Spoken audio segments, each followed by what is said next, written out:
There is a kind of test that does not come from your enemy. It comes from your own side. Khalid ibn al-Walid had never been defeated in battle, not once.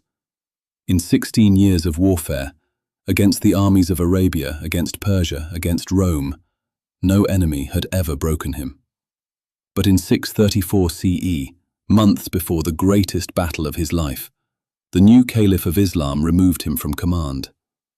Publicly, in front of the soldiers he had led, in front of the men whose lives he had saved 100 times over. Umar ibn al-Khattab gave no private warning, no quiet conversation. A messenger arrived with a letter. It was read aloud. Khalid ibn al-Walid was no longer supreme commander. The men watched him, waiting to see what he would do. He handed over the seal of command. He said nothing. He went back to his tent. 2 years later, he would walk onto the most important battlefield in the history of the early Muslim world. Not as a commander, not with a title, not for recognition. What he did there, under someone else's authority, carrying a humiliation most men would never survive, is still studied in military academies today. This is the story of Yarmouk. To understand what Yarmouk meant, you need to understand what the Byzantine Emperor was thinking when he sent his army south. Heraclius was not a weak man. He had spent his entire reign fighting for the survival of his empire. He had defeated Persia, the greatest military victory Byzantium had seen in a generation. He had recovered Jerusalem. He was celebrated across the Christian world as a hero of the faith. And then, from the deserts of Arabia, something came that none of his intelligence had prepared him for.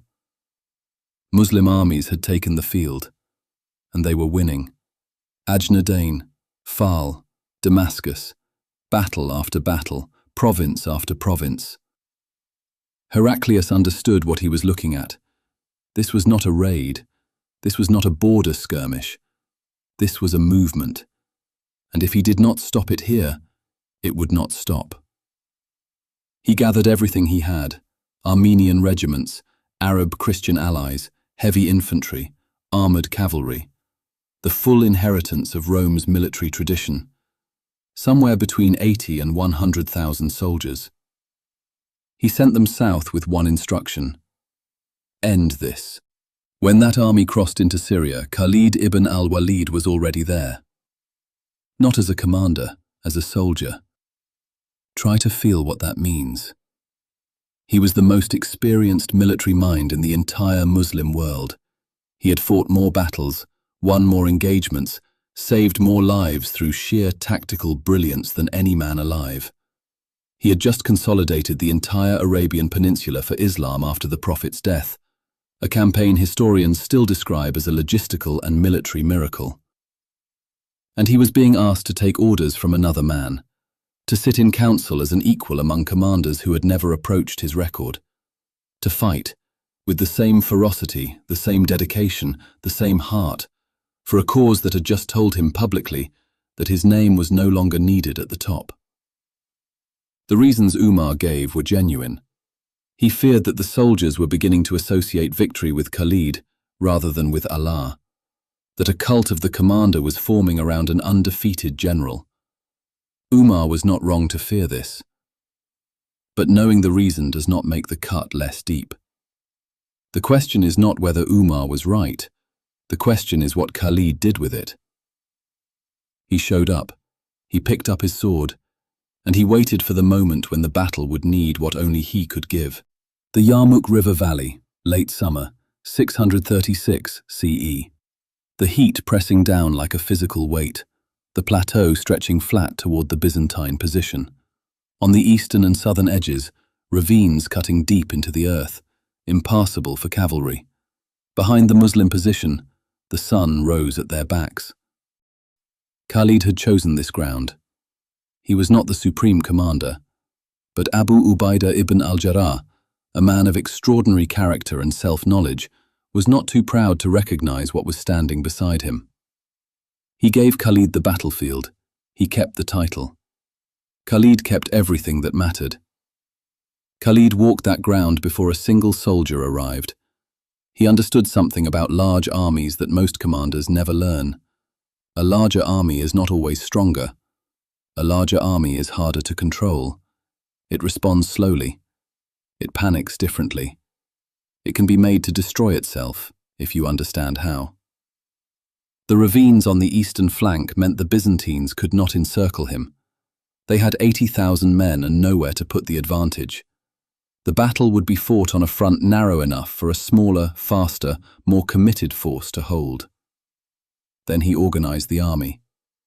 He divided the Muslim force into 36 mobile units, each one self-contained, each one capable of holding its section of the line, each one capable, at a moment's notice, of moving to any point of crisis along the front. This is harder to build than it sounds. An army is not a machine. It is thousands of men, each one afraid, each one watching the men beside him to know whether to hold or run. To make that army flexible, to make it capable of moving under pressure without collapsing, requires a level of organization that most commanders never attempt. Khalid had drilled this. He had planned this. He had thought through every scenario. Which unit would respond if the left broke? Which unit would reinforce the center, where his cavalry would wait for the moment he had already decided was coming? The Byzantines had more men. Khalid had already fought and won the battle in his mind before the first soldier moved.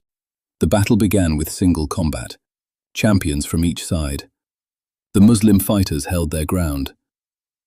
Their main assault. The Byzantine infantry advanced in formation, disciplined, armored, experienced. They had fought Rome's wars for generations. They knew how to push a line. They pushed. Then the Muslim line, held together by faith, by formation, by Khalid's mobile units responding to every pressure point, absorbed it. But this is war. Not every man holds. Not every unit responds the way training demands. On the third day, a portion of the Muslim line broke. Men fell back, then further back, past the point of discipline and into something older, the animal instinct that tells a man to run.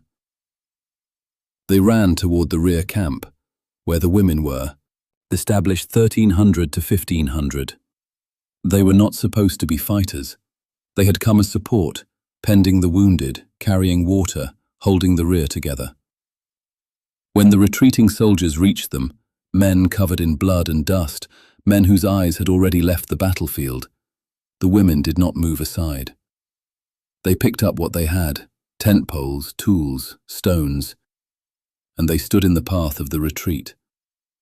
One woman, Hind bint Utbah, stood at the front of them. History remembers Hind for something else first. She was the woman who, years earlier, had stood on the battlefield of Uhud on the opposite side, who had mutilated the body of Hamza, the Prophet's own uncle, who had been one of Islam's bitterest enemies. She had converted, completely, and she had come to Yarmouk. She looked at the men running toward her, men who had just broken in the face of Rome, and she spoke. She did not beg them, she did not reason with them, she shamed them. "Where are you running? Back to them or back to Allah?" The men stopped. They turned around. No military formation achieved that, no order from a commander. A woman who had once been Islam's enemy stood between the battle and the retreat, and held the line with nothing but her voice and her faith.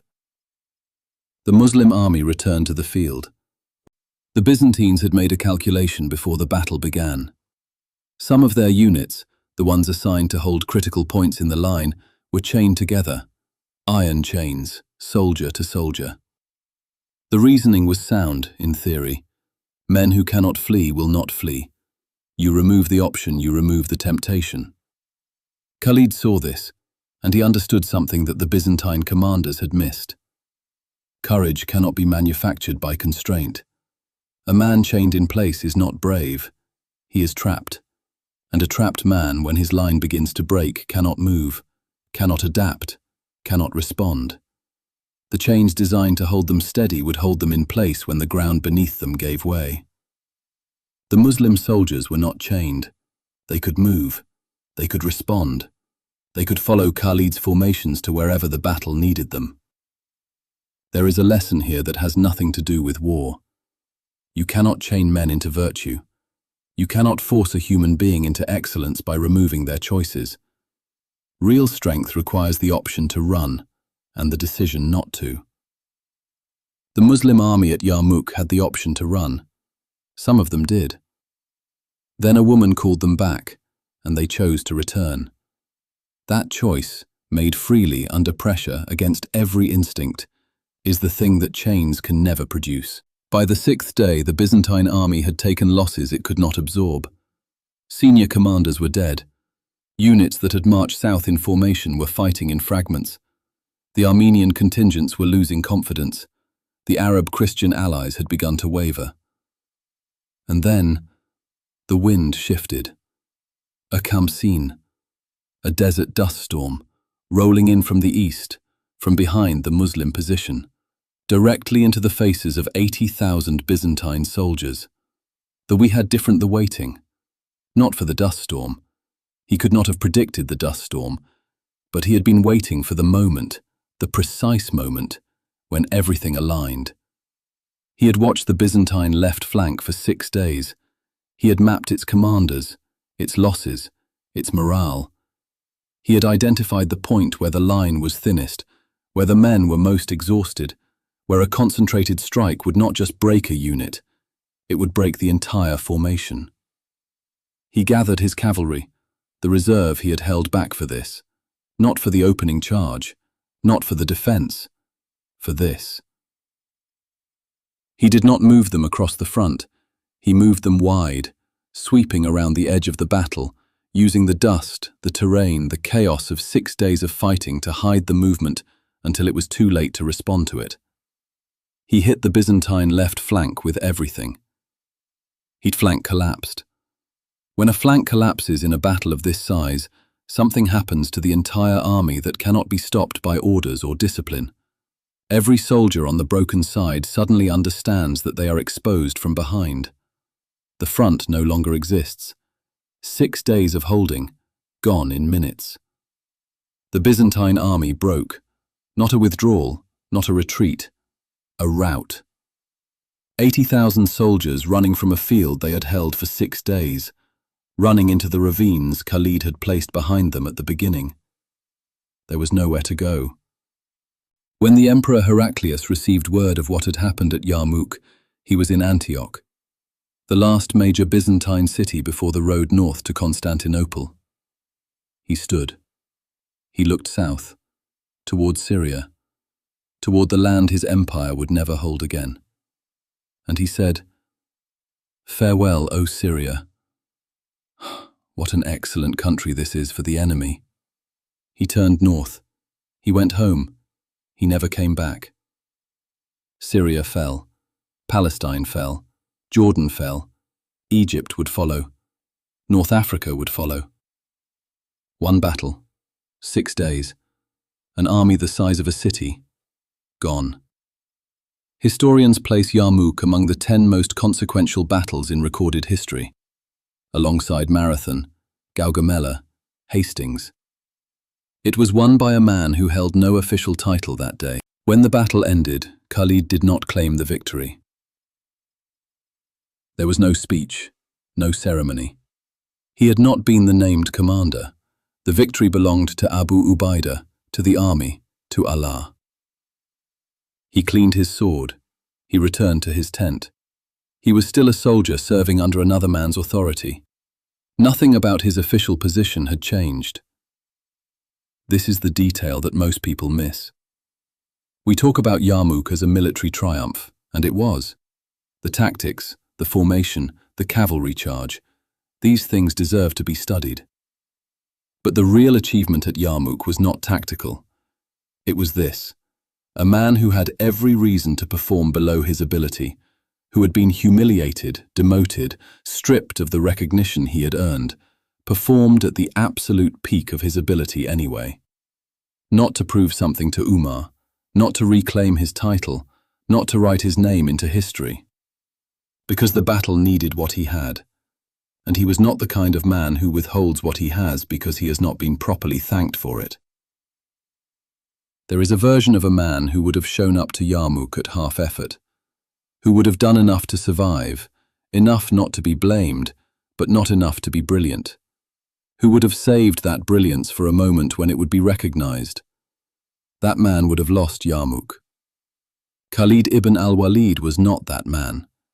He had already decided, somewhere in that tent on the night he handed over the seal of command, that what he did on the battlefield had nothing to do with what Umar thought of him. He was not fighting for Umar. He was not fighting for his name. He was the sword of Allah, and a sword does not choose when to be sharp based on who is holding it.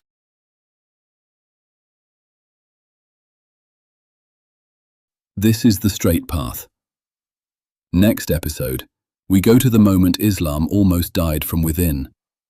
The Prophet was gone. False prophets rose from every corner of Arabia.